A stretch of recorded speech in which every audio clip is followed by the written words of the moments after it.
aí galera, Pedro Peton mais uma vez, atrás das câmeras Renato e do projeto também. Hoje a gente vai falar sobre psicologia organizacional. E aí uma das coisas que a psicologia organizacional faz é processo seletivo. E aí eu te pergunto, como é a atuação da psicologia em processo seletivo?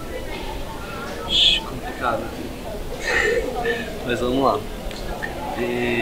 Eu sou o Wesley, faço psicologia já há bastante tempo, eu tive algumas experiências na área organizacional, por isso também tenho um interesse pessoal com a organizacional. Eu fiz alguns trabalhos na empresa júnior, depois eu tive algumas experiências com estagiários de psicologia no departamento de gestão de pessoas. E aí tem toda uma reverberação de o que é isso e como é que é essa atuação também. E outras aplicações, assim, de conhecer um pouco mais de testes que são utilizados em processos seletivos, em contexto organizacional. O que a psicologia tem a ver? Pois é, vamos lá. O processo seletivo, em termos básicos, o objetivo do processo seletivo é divulgar aquela vaga. A organização tem uma vaga, então tem a cargo de alguém para captar pessoas e preencher aquela vaga. Isso se dá o processo seletivo. Então tem ali o recrutamento, que é a divulgação dessa vaga, e a seleção. E aí o trabalho do psicólogo ele vai estar tanto no recrutamento como na seleção. E aí a seleção é o processo seletivo. Na seleção é a hora que o psicólogo ou a pessoa que estiver fazendo o processo tem que pensar e organizar várias coisas de que tipo de cargo é esse que eu tenho disponível e que tipo de profissional ou perfil do profissional que eu quero que esteja nessa vaga. Mas então, quer se fosse ou o psicólogo ou a pessoa que está realizando o processo. Então não necessariamente sempre tem um psicólogo. Não necessariamente. Tem desde pequenas empresas, assim, tem uma padaria e quero contratar alguém. Geralmente quem faz essa contratação, quem faz o processo seletivo é o dono da empresa, que às vezes é o padeiro, ou ele só trabalha no caixa, vamos dizer assim. Então tem uma variedade de quem faz esses processos seletivos. Mas em grandes organizações, comumente são administradores ou pessoas com formações e especializações em RH, em recursos humanos, e psicólogos que também têm essa ênfase na atuação.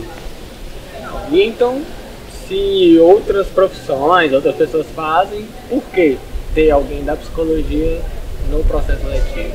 Olha, Pedro, eu acho que a grande questão de ter um psicólogo, as vantagens de se ter um psicólogo, é porque o psicólogo tem um olhar sensibilizado para outras coisas. Ele tem um treinamento, ele tem uma formação de um olhar sensibilizado para outras coisas.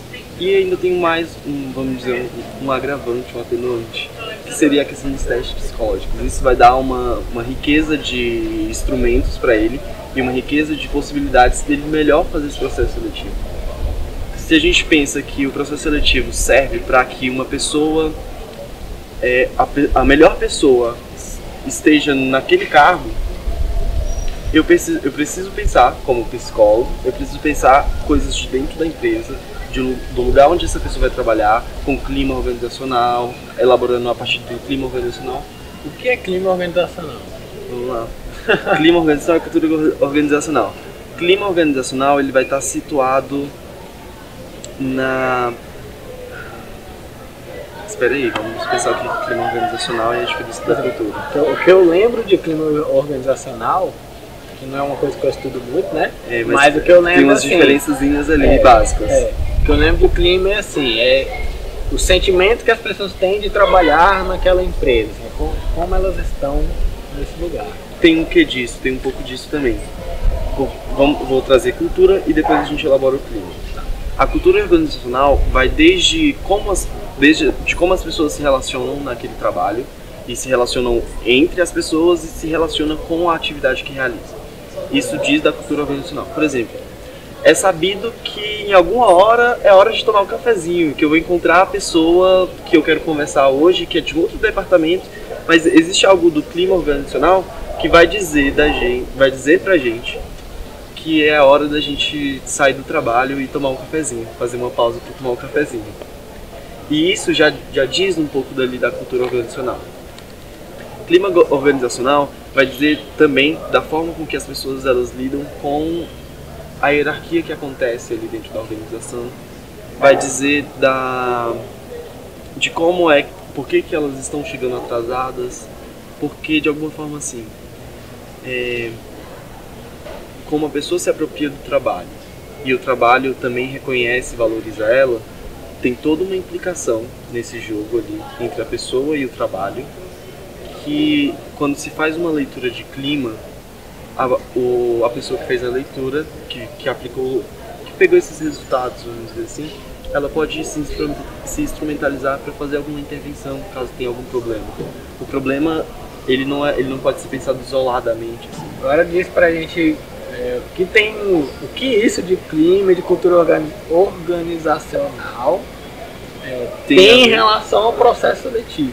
Porque quando o psicólogo vai fazer a análise do melhor perfil daquele profissional, ele precisa pensar, eu tenho ali um departamento que as pessoas elas se configuram, elas têm uma dinâmica de se comunicarem pouco, vamos dizer assim. Poderiam ser características daquele setor, ele precisa analisar as características daquele setor para colocar uma pessoa com perfil ali. Então, ao mesmo tempo que ele pode pensar numa intervenção e colocar uma pessoa que fale mais, que se comunique mais e que seja mais extrovertida na comunicação e que goste de contatos fora do trabalho, ele pode fazer uma intervenção dessa e colocar uma pessoa dentro daquele setor que a comunicação é menor, vamos dizer assim. Mas ao mesmo tempo ele tem que pensar se isso vai ser adoecedor para aquela pessoa ou não. Porque pode ser que os níveis de resistência daquelas pessoas que estão ali, de barreiras, de não querer aceitar aquela pessoa, pode ser adoecedor para ela. E ela não vai ficar sequer 3 meses, porque ela vai chegar com todo o gás para trabalhar e as pessoas elas vão estar numa tranquilidade da qual vai incomodar ela. Eu acho que isso aí traz a questão que a gente vê em saúde do trabalho, né? Que está muito relacionado a não sei, tem uma coisa assim na gente, quando a gente vai fazer, eu já passei por isso, assim, quando a gente vai passar por um processo seletivo, e aí tem aquelas etapas que variam muito para cada empresa, né? Às vezes a gente fala, eu acho que eu me saí bem na entrevista, mas eu acho que a outra pessoa foi melhor, porque as respostas dela foram mais bonitas, ou porque ela se desempenhou, sei lá, interagiu mais no grupo. E aí quando a gente vai ver saúde no trabalho, essas questões não tem muito isso, assim, né? Tipo, muito, depende de qual é a vaga, depende de qual é a característica da pessoa que a gente precisa nesse lugar, justamente pensando nessas questões, né? Assim, às vezes, se você coloca uma pessoa que ela é muito comunicativa e ela vai trabalhar num setor que ela nem vai poder falar tanto, ou alguma outra coisa, é ruim pra ela. Então ela pode ter se saído muito bem na entrevista, ela pode ter sido... Ela pode ser a pessoa mais experiente daquele lugar. Mas seria ruim para ela trabalhar nesse lugar, porque ia causar, sei lá, estresse, tristeza, esse tipo de coisa. E aí por isso ela não é selecionada, não é porque ela é ruim. Não é porque ela é ruim. E isso acontece com muita frequência. E isso, sobre as experiências que às vezes aparece uma pessoa com mais experiência, e aí é onde às vezes acontece angústia com a gente e com muita gente. De ir para o processo seletivo naquela atividade grupal, tem várias pessoas, e você fala super bem, você tem experiências maravilhosas naquela área, mas você não é contratado. Ao mesmo tempo que isso é angustiante, também se precisa pensar, pode ser que aquela empresa ela não quis que eu estivesse lá, porque tem alguma coisa da empresa que não vai estar alinhada com os meus valores. Isso, a pessoa que vai para o processo seletivo, ela precisa ter claro, num processo de um autoconhecimento, quais são os meus valores e os valores daquela empresa, se eles coadunam, se eles são semelhantes. E o quanto disso pode ser adoecedor ou não. Tem alguma coisa que eu esqueci que eu ia falar. O que era que eu ia falar, Ana? Ah, sim. Que aí eu acho que isso que você está falando mostra muito o diferencial e a importância de ter alguém da psicologia no processo seletivo. Não necessariamente todas as pessoas envolvidas serem somente psicólogos, né? Mas que tenham pelo menos um por essa sensibilidade e pela habilidade que desenvolve de conseguir analisar um perfil, né, da pessoa. Assim, a gente ouve relatos, né, que acho que é balela, né? Que não tem por que ter, porque elas também têm outros meios de avaliar, mas que, pô, a gente estuda pelo menos 5 anos, né, de uma coisa para entender perfil psicológico, para entender sobre instituições, como funciona uma empresa, e aí serve também para isso. Uhum.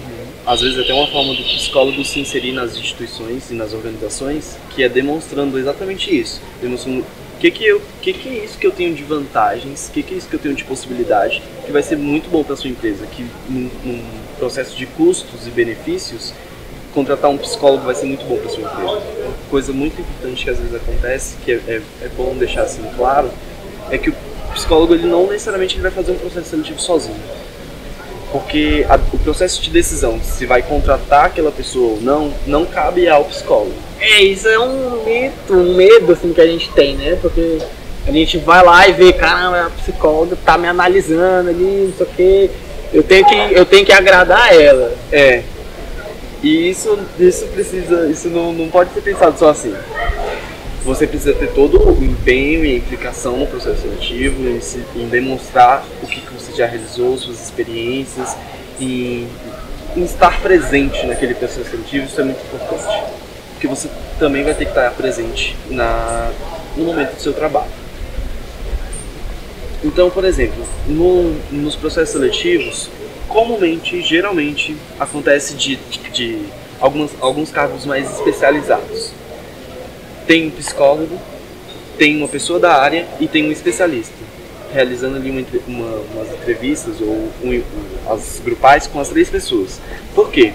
O especialista vai analisar a questão do que você realmente sabe, de coisas técnicas e específicas, e da sua experiência, e ele saber os nomes e os trejeitos da coisa, ele vai saber aquilo ali. E você, como o psicólogo, muitas vezes ele também prepara essas pessoas para participarem do processo, por questões de formação.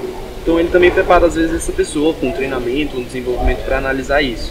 Então ele vai ter essa pessoa, a pessoa ali, um terceiro que é da área, ele vai também indicar, nossa, essa pessoa essa pessoa se demonstrou tendo isso ou aquilo, não sei se seria interessante, acho que eu também não me sentiria confortável. Isso também já é cabível de análise do próprio psicólogo no processo seletivo, e o psicólogo em si, que está lá com suas ferramentas e organizando o processo.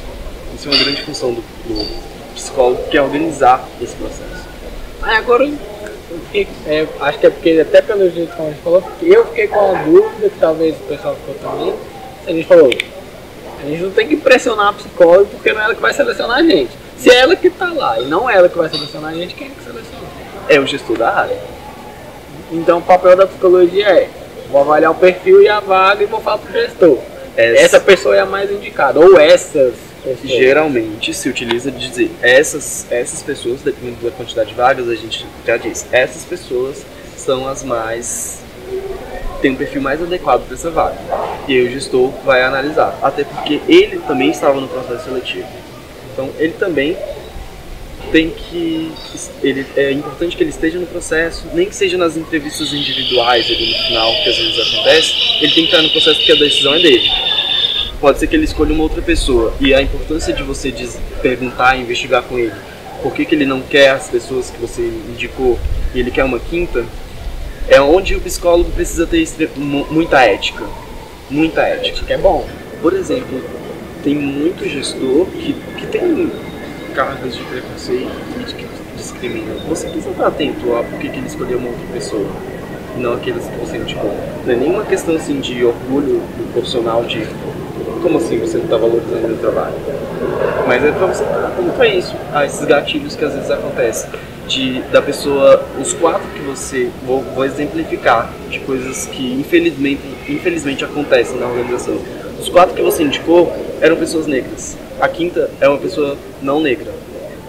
E ele quer a quinta. Quando você investiga o que é que está acontecendo ele não ter escolhido as 4 pessoas, era porque os 4 eram negros.